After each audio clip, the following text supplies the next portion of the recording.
Bismillahirrahmanirrahim. Assalamualaikum warahmatullahi wabarakatuh. Waalaikumsalam warahmatullahi wabarakatuh. Baiklah, kami dari kelompok 5 akan mempresentasikan hasil PPT kami yang berjudul Sistem Kelistrikan Sepeda Motor. Sebelumnya perkenalkan nama anggota. Saya sendiri Jupta Wandra, dan Muhammad Rizky, dan Dwi Anggoro. Baiklah, saya sebagai moderator akan membacakan sistem starter. Motor yang diproduksi di atas tahun 2000 semuanya sudah menerapkan sistem elektrik starter. Sistem ini bekerja untuk memicu terjadinya pembakaran mesin dengan memutar poros engkol hingga beberapa siklus sampai pembakaran mesin sanggup memutar poros. Motor starter pada secara umum sama seperti sistem starter mobil, di mana tugas utama sistem ini diemban oleh sebuah motor listrik yang berada di dekat roda gigi poros engkol. Ketika kita tekan tombol starter, maka akan ada aliran listrik menuju motor starter yang membuat poros engkol masih berputar.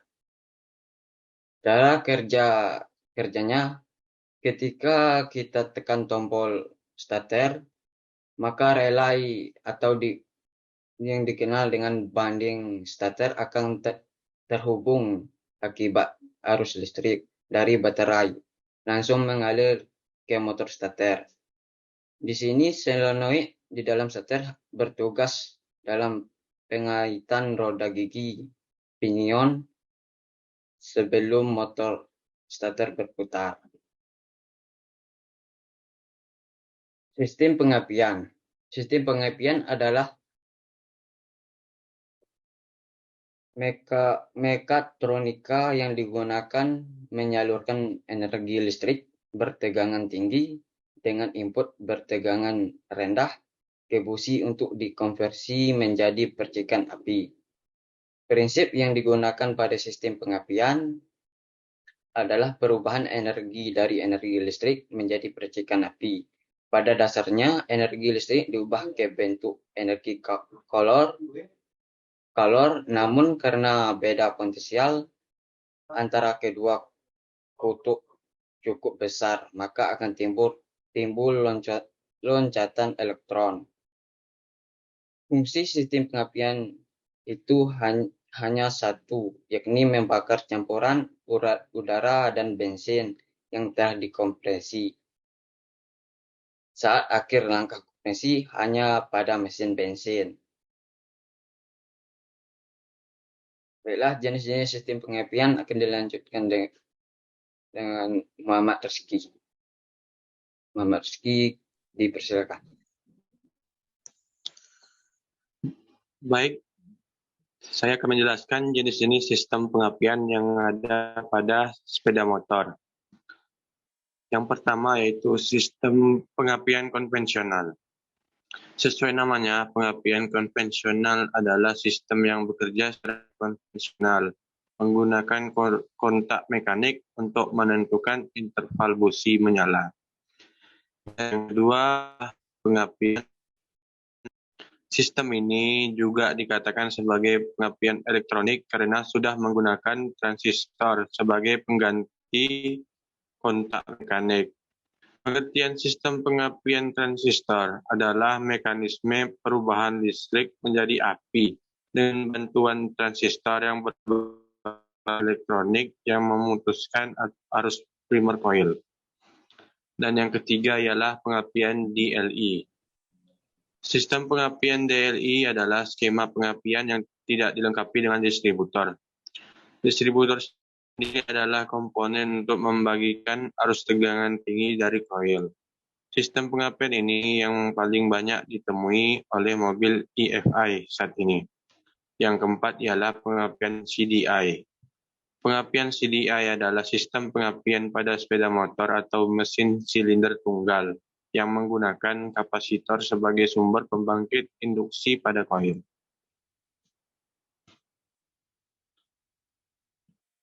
Sistem pengisian. Sistem pengisian adalah sebuah rangkaian mekatronika yang berfungsi untuk melakukan suplai energi listrik menuju baterai agar kebutuhan akan kelistrikan bodi atau mesin dapat dipenuhi. Charging system memanfaatkan putaran engkol untuk menciptakan energi listrik. Hingga apabila diterjemahkan, sistem pengisian bekerja untuk mengubah sebagian putaran engkol menjadi energi listrik. Prinsip kerjanya sama seperti generator, di mana ketika terdapat kumparan berputar di tengah medan magnet, maka akan ada aliran listrik yang mengalir melalui kumparan itu. Di samping ini ada gambar yang menjelaskan rangkaian sistem pengisian. Dalam sistem pengisian ini terdapat baterai, regulator atau rectifier, dan alternator. Next.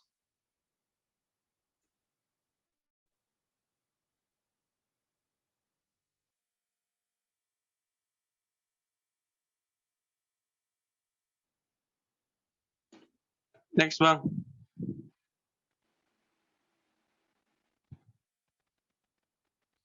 Komponen sistem pengisian dan cara kerjanya.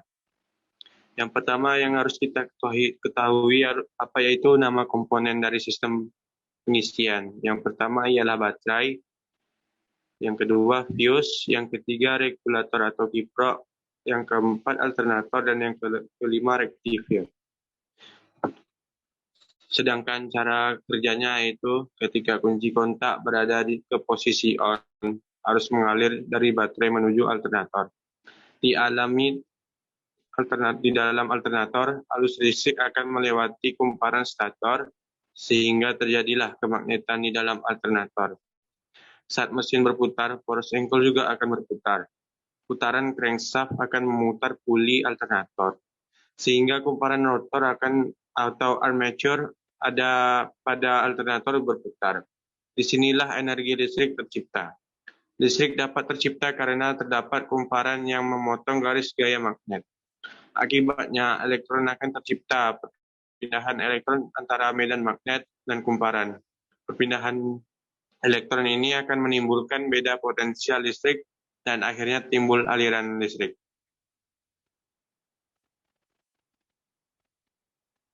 Sekian itu aja penjelasan mengenai sistem pengisian dan saya akan menyerahkannya ke moderator.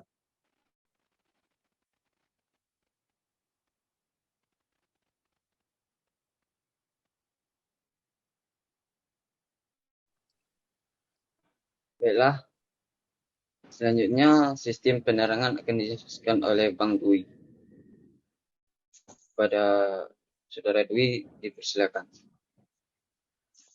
Baiklah, saya akan menjelaskan dari sistem penerangan. Fungsi utama dari lighting system atau penerangan adalah untuk membantu pengemudi mengendalikan sepeda motor pada jalan yang minim pencahayaan. Dalam proses kerjanya, sistem penerangan motor dibagi menjadi beberapa komponen seperti 1. Saklar, 2. wiring, 3. power source, 4. beban atau lampu. Keempat bagian tersebut memiliki fungsi dan tugasnya masing-masing. Saklar berfungsi untuk memutuskan dan menghubungkan arus listrik. Wiring bertugas sebagai penyalur energi secara tepat. Power source atau baterai sebagai penyedia arus listrik dan beban sebagai lampu yang mengubah energi listrik menjadi cahaya.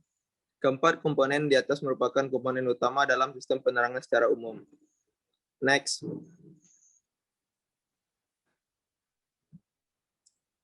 Baiklah di sini. Indikator sepeda motor. Fitur malfunction indicator lamp dalam kurung MIL bisa memberikan beragam informasi terkait kesehatan sepeda motor. Indikator yang berada di panel instrumen ini akan menginformasikan kepada pengendara jika ada kerusakan pada sistem injeksi melalui kedipan nyala lampu MIL yang terletak di speedometer kombinasi. Jika melihat lampu indikator menyala atau berkedip yang tak beres pada motor tersebut, sistem tersebut berdasarkan informasi dari ECM. Saat lampu MIL menyala selama 2 jam, apakah ada kerusakan atau tidak dalam kondisi normal. Ke posisi on, maka lampu akan menyala mati kode. Kedipan MIL akan terus tersimpan di dalam memori ECM dan akan menyala setiap kali sepeda motor dihidupkan dan belum dilakukan perbaikan. Cara mengetahui kerusakan yang yaitu dengan menggunakan macam kedipan, yaitu kedipan panjang dalam kurung berlangsung selama 1,3 detik. Satu kedipan panjang ekuivalen 10 kedipan pendek. Kedipan pendek dalam kurung berlangsung selama 0,3 detik. Satu kedipan pendek ekuivalen dengan satu kedipan. Contoh, satu kedipan panjang diikuti dengan 2 kedipan pendek, maka dibaca 12 kedipan. Dalam kurung satu kedipan panjang sama dengan 10 kedipan, ditambah 2 kedipan pendek. Next. Seperti jumlah kedipan. 11 kali sensor map dalam kurung manifold absolute pressure. 27 kali sensor EOT dalam kurung engine oil temperature atau ECT atau engine coolant temperature. 38 kali sensor TP dalam kurung throttle position. 49 kali sensor IAT dalam kurung intake air temperature. 511 kali sensor VS dalam kurung visual speed. 612 kali injektor, 721 kali sensor oksigen dalam kurung O2, 829 kali rangkaian IACV dalam kurung intake air control valve, 933 kali ECM dalam kurung engine control module, 50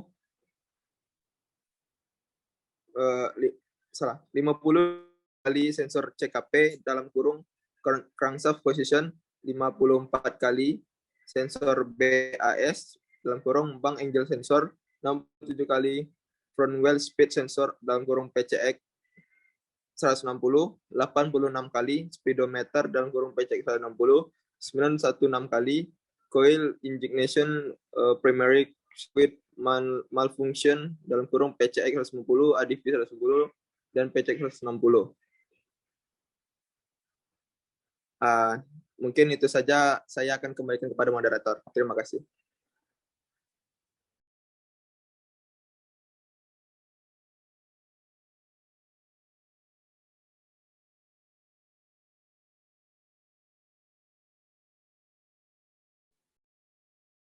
Ya, sekian video presentasi kami dari kelompok 5.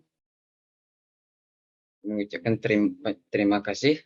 Wassalamualaikum warahmatullahi wabarakatuh. Waalaikumsalam warahmatullahi wabarakatuh.